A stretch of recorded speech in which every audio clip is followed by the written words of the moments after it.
नमस्कार, मैं हूं संजय शर्मा। आप देख रहे हैं 4 पीएम न्यूज़ नेटवर्क। दिल्ली का चुनाव उन लोगों के लिए बड़ा परेशानी भरा सबब बन गया है, जो सेक्युलर विचारधारा के हैं। मैं इधर जाऊं या उधर जाऊं, होता नहीं फैसला। एक तरफ उसका घर, एक तरफ मैं कदा। कुछ-कुछ इसी तरह की तर्ज पर दिल्ली की राजनीति जा रही है।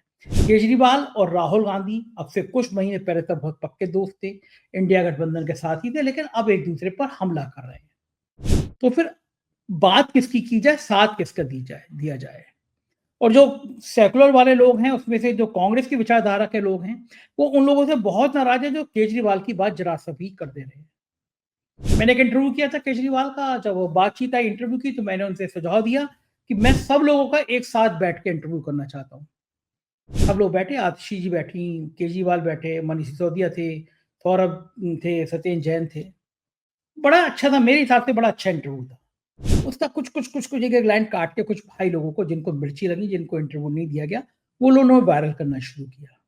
और कांग्रेस के जो समर्थित थे, उन लोगों ने कहना शुरू किया कि ये तो केजरीवाल के पक्ष के लोग हैं और केजरीवाल बीजेपी की बी टीम है।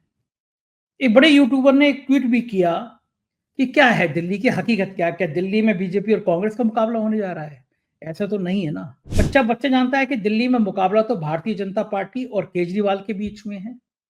ऐसा तो हो नहीं आ रहा है बीजेपी और कांग्रेस की लड़ाई हो। तो क्या करें हम लोग? क्या जो केजरीवाल का सपोर्ट कर रहा है वो सब बीजेपी के मानसिकता के लोग हैं, संघ की मानसिकता के लोग हैं? अब मैं भी पूछ रहा हूँ, क्या केजरीवाल को जो सपोर्ट कर रहे हैं वो सब बीजेपी के लोग हैं? क्या अखिलेश यादव बीजेपी के लोग हैं? क्या ममता बनर्जी बीजेपी की टीम है? क्या उमर अब्दुल्ला बीजेपी की टीम है? क्या शरद पवार बीजेपी की तरफ हैं? क्या संजय राउत बीजेपी की तरफ? ये सब तो आम आदमी पार्टी को सपोर्ट कर रहे हैं। क्योंकि हकीकत यह है कि दिल्ली में मुकाबला भारतीय जनता पार्टी बनाम आम आदमी पार्टी का है। एक नेता का फ़ोन आया मेरे पास, कांग्रेस के नेता हैं, वो मुझे समझाने लगे। बोले, "भाई साहब देखिए, समझिए, कोशिश करिए, समझने की कोशिश करिए। आम आदमी पार्टी ने हमारा वोट काटा है। जब आम आदमी पार्टी खत्म हो जाएगी तो फिर पंजाब में भी हम मजबूत होंगे, हम दिल्ली में भी मजबूत होंगे।" मैंने कहा, "भाई साहब इसमें मेरा क्या लेना-देना है? जो बात होती है हम तो वो बोलते हैं।" बोले, "आप नहीं चाहते कांग्रेस मजबूत हो?" हमने कहा, "हम चाहते हैं देश भर में सेक्युलर ताकतें मजबूत हों। रीजनल पार्टी खत्म करके कांग्रेस मजबूत हो जाएगी, इसमें मैं थोड़ा डाउट रखता हूँ। मेरी भूमिका भी नहीं है, जो दिख रहा है मैं वही तो बोलूँगा। मैं ये तो कह नहीं सकता कि दिल्ली में मुकाबला मुकाबला भाजपा और कांग्रेस में हो रहा है। खैर, ये सारी बातें मैंने अभय दुबे जी से पूछी। अभय दुबे जी से पूछा कि कारण क्या है, ये सेक्युलर ही लोग आपस में भिड़े जा रहे हैं।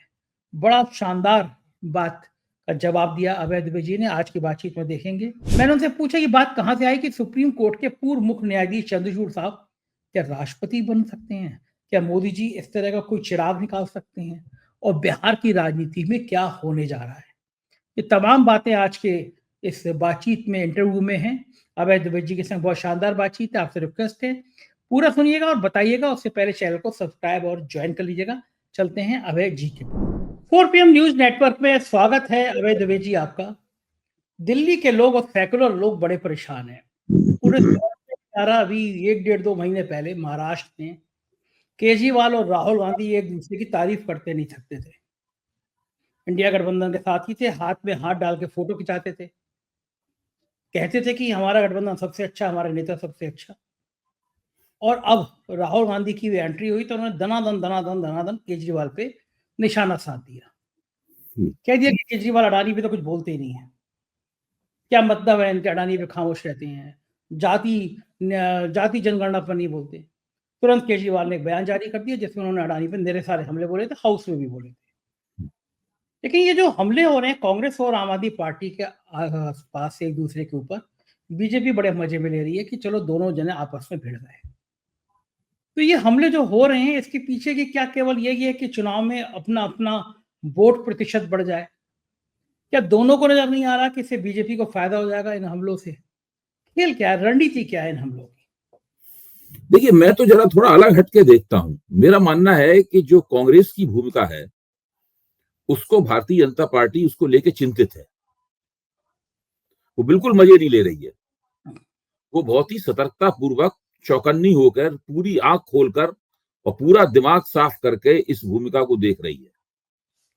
क्योंकि पिछले 2 चुनावों के बाद में ये तीसरा लगातार ऐसा चुनाव है जब कांग्रेस की भूमिका पिछले चुनावों से नहीं, मैं गलत कह गया, पिछले 2 चुनावों के बाद ये पहली बार ऐसा है जब कांग्रेस की भूमिका इस चुनाव में थोड़ी अलग तरह की है। उसकी एक वजह है, उसकी वजह के केंद्र में एक शब्द है, एंटी इनकम्बेंसी। एंटी इनकम्बेंसी जाहिर है कि सरकार के खिलाफ जनता की नाराजगी होती है, उसको अंग्रेजी में एंटी इनकम्बेंसी कहते हैं। अच्छा, तो 10 साल बहुत होते हैं किसी भी पार्टी के लिए। 10 साल सरकार में कोई पार्टी रहती है तो उसके खिलाफ जनता के कुछ ना कुछ हिस्सों में कुछ नाराजगी हो जाती है, कितनी भी अच्छी सरकार चलाई हो। आप नरेंद्र मोदी को देखिए, नरेंद्र मोदी के खिलाफ पीएमएलए कानून में कोई मुकदमा दर्ज नहीं था, उनके ऊपर कोई भ्रष्टाचार का आरोप नहीं था, उन्हें जेल नहीं जाना पड़ा था नरेंद्र मोदी को, कोई जमानत पे नहीं छूटे हुए थे नरेंद्र मोदी। और चुनाव के पहले माना जा रहा था कि उनको हराया जाना लगभग नामुमकिन है और 350 सीटें तो निश्चित रूप से आएंगी, 350 और 400 के बीच में सीटें आएंगी, ये सब बातें की जा रही थी। लेकिन 10 साल की एंटी इनकम्बेंसी ऐसी बोली कि नरेंद्र मोदी अपना बहुमत खो बैठे और आज वो गठजोड़ सरकार चला रहे हैं पूर्ण बहुमत की बजाय। ये 10 साल की, मतलब मोटे तौर पर 10 साल की एंटी इनकम्बेंसी अरविंद केजरीवाल की आम आदमी पार्टी सरकार के खिलाफ भी है। इसको आम आदमी पार्टी के कार्यकर्ता नेता भी स्वीकार करते हैं और ये एक स्वाभाविक बात है, मतलब ये कोई ऐसी बात नहीं है जो खास तौर से इनके खिलाफ हो। अच्छा, आम आदमी पार्टी के फेवर में पक्ष में ये बात जाती है कि इतनी एंटी इनकम्बेंसी के बावजूद उसके खिलाफ ऐसी कोई लहर नहीं चल रही है। न केवल लहर नहीं चल रही है, कल मैंने वो आंकड़े आपके साथ साझा किए थे यशवंत देशमुख के ट्रैकर के, सी वोटर के ट्रैकर के, जिसमें अभी भी 50% लोग मानते हैं कि इस सरकार आम आदमी पार्टी की ही आनी चाहिए। अच्छा, तो ऐसी स्थिति में कांग्रेस जो भूमिका निभा रही है वो भूमिका भाजपा के लिए इसलिए चिंता का सबब बन जाती है कि पिछले दोनों चुनावों में आम आदमी पार्टी के खिलाफ ऐसी कोई एंटी इनकम्बेंसी नहीं थी, तो कांग्रेस के प्रदर्शन से उस एंटी इनकम्बेंसी और प्रदर्शन का एंटी इनकम्बेंसी से कोई रिश्ता नहीं था। इस बार यह है कि कांग्रेस के प्रदर्शन का एंटी इनकम्बेंसी से रिश्ता है। भाजपा को डर लग रहा है कि अगर कांग्रेस का प्रदर्शन उस स्तर तक नहीं गया जब आम आदमी पार्टी को नुकसान होना शुरू हो, तो फिर वो एंटी इनकम्बेंसी के वोट को बांट देगी कांग्रेस। इसलिए कतई भारतीय जनता पार्टी मजा नहीं ले रही है, नंबर एक बात। अब आप राहुल गांधी के वक्तव्य के ऊपर आ जाइए। राहुल गांधी ने क्या कहा है अपने भाषण में? राहुल गांधी ने अपने भाषण में ये कहा है कि अरविंद केजरीवाल की चुनावी रणनीति बिल्कुल नरेंद्र मोदी जैसी है, जिससे नरेंद्र मोदी आश्वासन पर आश्वासन, वायदे पर वायदे करते हैं, घोषणाओं पर घोषणाएं करते हैं, उसी तरह अरविंद केजरीवाल भी करते हैं। अब भाई दोनों पार्टियां चुनाव लड़ रही हैं एक दूसरे के खिलाफ, एक दूसरे की तारीफ तो करेंगी नहीं, कुछ ना कुछ तो आलोचना करेंगी। आप देखिए, जो अजय माकन अरविंद केजरीवाल के खिलाफ कह रहे थे कि राष्ट्रद्रोही है, फर्जीवाल है, इस तरह के शब्दों का राहुल गांधी ने इस्तेमाल नहीं किया। इसके जवाब में क्या कहा अरविंद केजरीवाल ने साफ तौर पर कहा कि मैं राहुल गांधी के खिलाफ नहीं बोलूंगा। हाँ, वो अपनी पार्टी बचा रहे हैं, वो अपनी पार्टी बचा रहे। उन्होंने राहुल गांधी को कोई गाली नहीं दी। उन्होंने दरअसल देखा जाए तो कांग्रेस को भी कोई गाली नहीं दी। अच्छा, जो जब तितरफा चुनाव होते हैं उसमें आमतौर पर ये फिक्रा कहा जाता है कि भाई आप इनकी बी टीम है, आप उनकी ए टीम है, ये सब बातें हर चुनाव में कही जाती है, इसमें कोई खास बात नहीं है, कुछ भी नहीं है। तो आप यहां से देखिए, इसलिए ये चीज भारतीय जनता पार्टी को और भी ज्यादा चिंतित करने के लिए पर्याप्त है। भारतीय जनता पार्टी जानती है कि अगर त्रिशंकु विधानसभा हो गई, किसी पार्टी को बहुमत नहीं मिला, तो निश्चित रूप से कांग्रेस और आम आदमी पार्टी मिल जाएंगे आपस में। भाई आपको याद होगा कि 2013 में जब आम आदमी पार्टी पहला चुनाव लड़ रही थी तो उसकी कैंपेन भाजपा के खिलाफ नहीं थी, उसकी कैंपेन कांग्रेस के खिलाफ थी, क्योंकि शीला दीक्षित मुख्यमंत्री थी और बहुत ताकतवर मुख्यमंत्री थी, 3 बार चुनाव जीत चुकी थी, और अरविंद केजरीवाल शीला दीक्षित के खिलाफ चुनाव लड़ रहे थे। तो और जब दोनों ने एक दूसरे के खिलाफ कैंपेन चलाई, उसके बावजूद तुरंत गठजोड़ करके सरकार बना ली। और इसमें तो अभी लोकसभा का चुनाव दोनों ने साथ साथ मिलकर लड़ा है। अगर त्रिशंकु विधानसभा हुई तो भाजपा की सरकार किसी कीमत पर नहीं बन पाएगी। भाजपा की सरकार केवल एक ही तरीके से बन सकती है कि उसको पूरा बहुमत प्राप्त हो, उसको 36 सीटें प्राप्त हो न्यूनतम, और ये 36 सीटें 1998 के बाद भाजपा को नहीं कभी मिली हैं। वहां भी माहौल भी नहीं है ऐसा जो दिल्ली में आसानी से मिल जाए। हाँ, तो मैं ये कह रहा हूं कि भाजपा तो परेशान है इस चक्कर से पूरी। भाजपा की समझ में नहीं आ रहा है कि भाई कांग्रेस अपना चुनाव उठा रही है तो किस सीमा तक उठा पाएगी कांग्रेस। मैंने पहले ही कहा था, उस चीज को दोहराना बहुत जरूरी है दिमाग साफ करने के लिए सबके। मैं भी चाहता हूं कि मेरा जो स्टैंड है, मेरी राय जो है और ज्यादा स्पष्ट होकर सामने आए, 4 PM की राय भी स्पष्ट होकर सामने आए।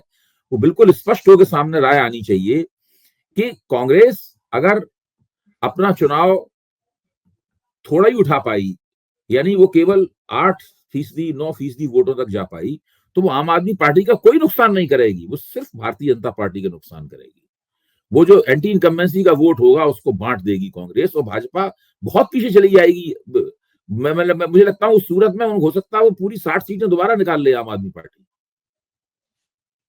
तो आपका कहने का अब कांग्रेस ने अगर बहुत चुनाव उठाया, अपना 15-16% की तरफ गई, तो हो सकता है कि भाजपा को थोड़ा फायदा हो, लेकिन तब भी भाजपा पूरी तरह चुनाव जीतने की स्थिति में आने की नहीं हो पाएगी। तो मैं ये कह रहा हूं कि भाजपा काफी संकट में अपने आप को महसूस कर रही है दिल्ली के अंदर, और उस संकट में वो अनिश्चितता भी है जो कांग्रेस के चुनाव से पैदा हुई है।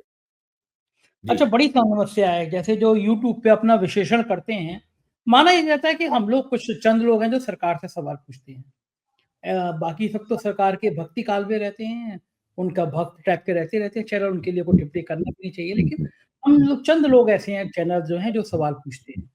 जो चंद लोग हैं उसमें से 99 नहीं 100% को लग रहा है कि मुकाबले में बीजेपी और आम आदमी पार्टी, कांग्रेस पार्टी नहीं है मुकाबले में। समस्या ये है कि जैसे मैं आपको उदाहरण देके बताऊं कि जब ये हुआ कि केजरीवाल जी का इंटरव्यू करना है, तो मैंने सुझाव दिया कि सब लोग एक साथ बैठे, लेकिन नए तरह का प्रयोग करते हैं। आज तक देश में किसी पॉलिटिकल पार्टी ने कभी प्रयोग नहीं किया, और वो राजी हो गए बात पे। उनको लगा कि 4 PM एक लोकप्रिय चैनल है, 1.25 साल से हम लोग लगभग हर महीने नंबर 1 पे आते हैं, तो हमें देना चाहिए। उन्होंने सब मिनिस्टर्स को बुला के इंटरव्यू दिया। तो एक तो स्वाभाविक प्रतिस्पर्धा होती है कि संघ के जो चैनल है उनको लगता है हमको नहीं दिया, एक रीजनल चैनल को दे दिया, उसको तो हम उस विषय में बात भी नहीं करते। लेकिन एक बड़ा तबका है जो सेकुलर है, जिसको लगता है कि राहुल गांधी के नेतृत्व में इंडिया गठबंधन बनना चाहिए, उन लोगों को पीड़ा हो रही है। वो सोशल मीडिया पे लिख रहे हैं कि आप ये चैनल वाले जो है केजरीवाल को दिखा रहे हैं, केजरीवाल तो बीजेपी की बी टीम है। मतलब उनको लग रहा है कि कांग्रेस के खिलाफ कैसे बोले। एक बहुत बड़े मैं बीच में रोक रहा हूँ। अभी शरद पवार ने कल बयान दिया है। शरद पवार का बयान यह है कि इंडिया गठबंधन राज्यों के और स्थानीय चुनावों के लिए नहीं था, इस बारे में वहां कभी चर्चा नहीं हुई। वो राष्ट्रीय चुनाव के संदर्भ में इंडिया गठबंधन बना था, और मेरी भावना ये है कि अरविंद केजरीवाल को चुनाव जिताने में सबको मदद करनी चाहिए।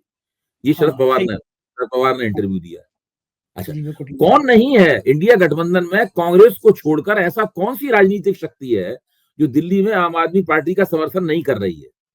सही बात है। पहले क्या होता था, पहले इंडिया गठबंधन और आम आदमी पार्टी के खिलाफ ये तेजस्वी यादव अपने उम्मीदवार खड़ा कर देते थे, समाजवादी पार्टी कुछ उम्मीदवार खड़ा कर देती थी। इस बार किसी ने उम्मीदवार भी नहीं खड़े किए। तो व्यवहारिक रूप से देखा जाए तो दिल्ली में भाजपा के खिलाफ भाजपा के खिलाफ इंडिया गठबंधन माइनस कांग्रेस चुनाव हो रहा है।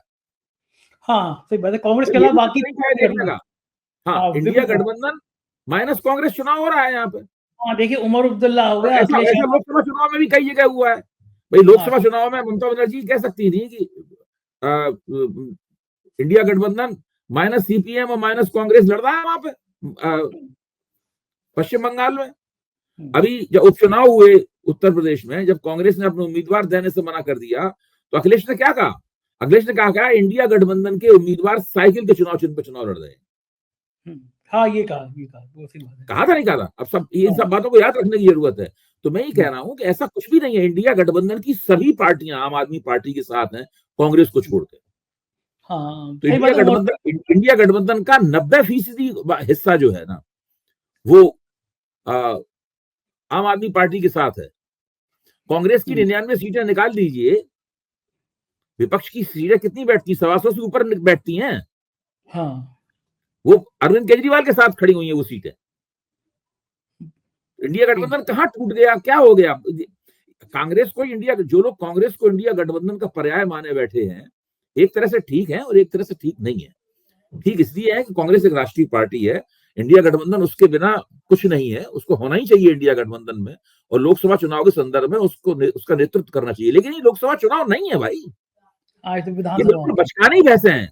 और हम लोग अपना अपना मीडिया रोज हमें न्यूज चलानी है, रोज बहस करानी है, कुछ ना कुछ बोलना है, चुनाव चल रहा है कि उससे टीआरपी मिलती है, इससे सब्सक्राइबरशिप मिलती है, इससे व्यूअरशिप मिलती है। उसके लिए तो ठीक है बात कि आप रोज कोई ना कोई नुक्ता लेके उठाइए, लेकिन व्यवहारिक स्थिति यह है कि दिल्ली में मुझे ऐसा लगता है कि अगर कांग्रेस ने अपना वोट दूना कर लिया 4.25% से 8.25-9% तक की, तो वो आम आदमी पार्टी को और प्रकारांतर से इंडिया गठबंधन को ही चुनाव जीतने में कांग्रेस मदद करेगी। मदद करेगी, बिल्कुल ठीक बात है। दिल्ली में घमासान तो खैर हम लोग रोज बात करते रहेंगे, कुछ कुछ ना कुछ नया होता ही रह रहा है। प्रधानमंत्री मोदी भी वहां पे रैली शुरू करने वाले हैं, अमित शाह जी तो आ ही गए फॉर्म में, झुग्गी झोपड़ी की बात करने लगे। लेकिन पड़ोस के राज्य बिहार में भी बड़ा उठापटक हो रहा है। रोज वहां की खबरें सुर्खियां बनती हैं। मीसा भारती का बयान हो गया, लालू यादव का बयान हो गया, और ये बयान की मकर संक्रांति के बाद बहुत कुछ नया होने वाला है। लगातार बिहार से कुछ संकेत ऐसे मिल रहे हैं कि लालू यादव के अंदर एक बेचैनी है कि नीतीश उनके साथ आ जाए। नीतीश के अंदर बेचैनी है कि अब विधानसभा चुनाव सिर पर खड़ा है। बीजेपी जिस तरह से ये शतरंज बिछा रही है, कहीं उनके सांसद ना तोड़ दिए जाएं। ये डर चिराग पासवान के अंदर भी है, ये डर नीतीश के अंदर भी है। क्या लग रहा है कि बिहार में ये सिर्फ कयासबाजी रह जाएगी या फिर बिहार में कुछ खेला हो सकता है? देखिए, मैं पहले भी कह चुका हूं और मुझे यकीन है कि बिहार में भारतीय जनता पार्टी और खासतौर से भारतीय जनता पार्टी का जो केंद्रीय आला कमान है और उसमें भी नरेंद्र मोदी, वो नहीं चाहेंगे कि बिहार का मौजूदा बंदोबस्त बिगड़े, क्योंकि नरेंद्र मोदी हमेशा ये चाहते हैं कि बिहार में 40 सीटें हैं लोकसभा की, और वो लोकसभा चुनाव चुनाव भी जीतना उनके लिए बहुत जरूरी है। बिहार में केवल विधानसभा चुनाव की राजनीति के आधार पर वो बिहार के लिए कोई रणनीति बनाने नहीं जा रहे। बिहार में भाजपा अभी भी ऐसे बहुत से सामाजिक तबके हैं जिनमें भाजपा भाजपा की पैठ नहीं है।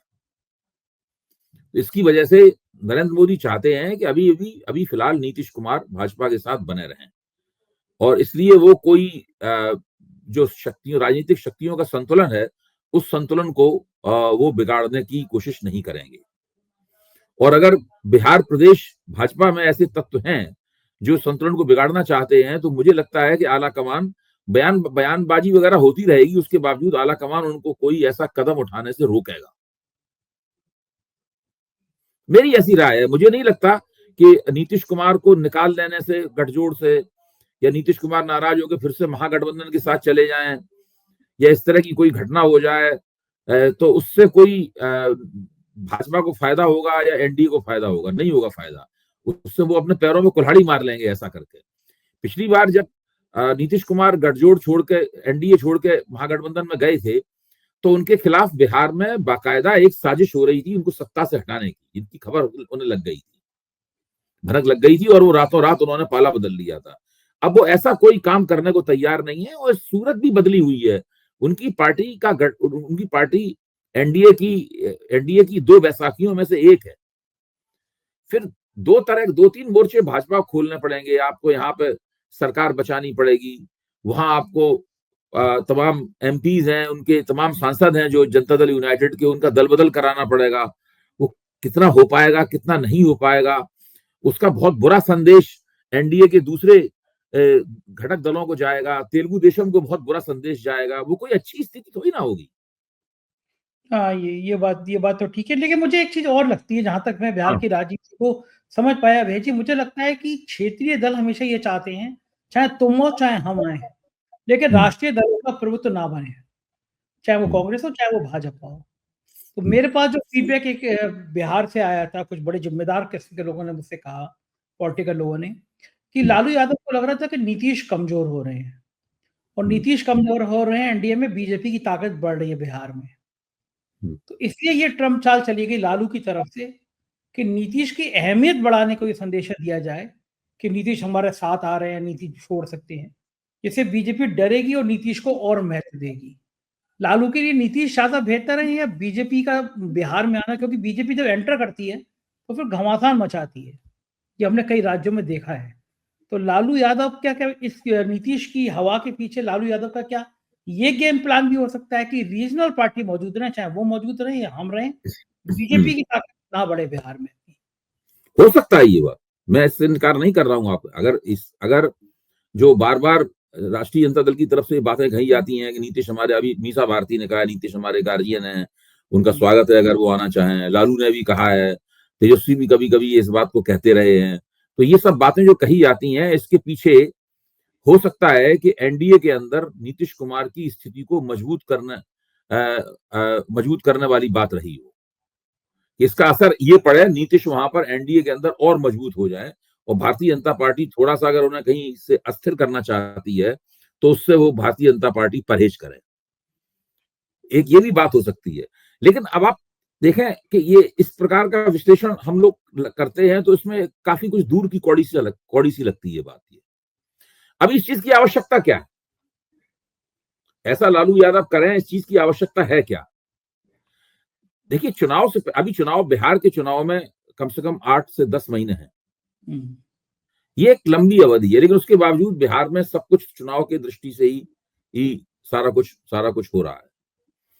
तो हम लोगों को हमेशा ध्यान रखना चाहिए कि इस बार 2015 में जो स्थिति थी या 2020 में जो स्थिति थी वैसी स्थिति नहीं है। इस वक्त भारतीय जनता पार्टी केंद्र में बहुमत की सरकार नहीं चला रही है। वो नीतीश कुमार पर निर्भर है और चंद्रबाबू नायडू पर निर्भर है। इन दो पार्टियों पर वो निर्भर है। अगर इन दो निर्भर पार्टियों में से किसी एक पार्टी का समर्थन उससे हटता है तो वो मजबूर हो जाएगी उस पार्टी के उस पार्टी के सांसदों को तोड़ने के लिए। ऐसी स्थिति में बड़ा ही गंद फैलेगी, बहुत ही राजनीतिक गंद फैलेगी। इतनी राजनीतिक गंद फैलेगी कि उसको संभाल पाना मुश्किल हो जाएगा। और भाजपा कभी नहीं चाहेगी कि इस प्रकार का एक पूरा नजारा बने जिसमें सारा जो शांतिपूर्वक सरकार चल रही है सारा कुछ गड़बड़ाते हुए दिखे। बहुत बड़ी गलती करेंगे बिहार प्रदेश भाजपा वाले अगर वो नीतीश कुमार के दिमाग में ये बात डाल दें कि उनसे मुख्यमंत्री की कुर्सी छीनी जाने वाली है। नीतीश कुमार इस मामले को लेकर बहुत संवेदनशील है। वो 100% पलटा मार जाएंगे। कुर्सी नहीं आनी चाहिए। नहीं, कोई नहीं छोड़ना चाहता है, और नीतीश कुमार तो खासतौर से नहीं छोड़ना चाहते। कोई नहीं छोड़ना चाहता है। वो 100% पलटा मार, अगर वो पलटा मार के महागठबंधन के पास चले गए ना तो भाजपा को बहुत परेशानी होगी, बहुत दुखी होगी, भाजपा को बहुत मुश्किल होगी सभी चुनावों में। ये जो नीतीश कुमार के पास जो 15-16% वोट है, वो वोट जितने भाजपा को अच्छे लगते हैं उतने लालू यादव को भी अच्छे लगते हैं।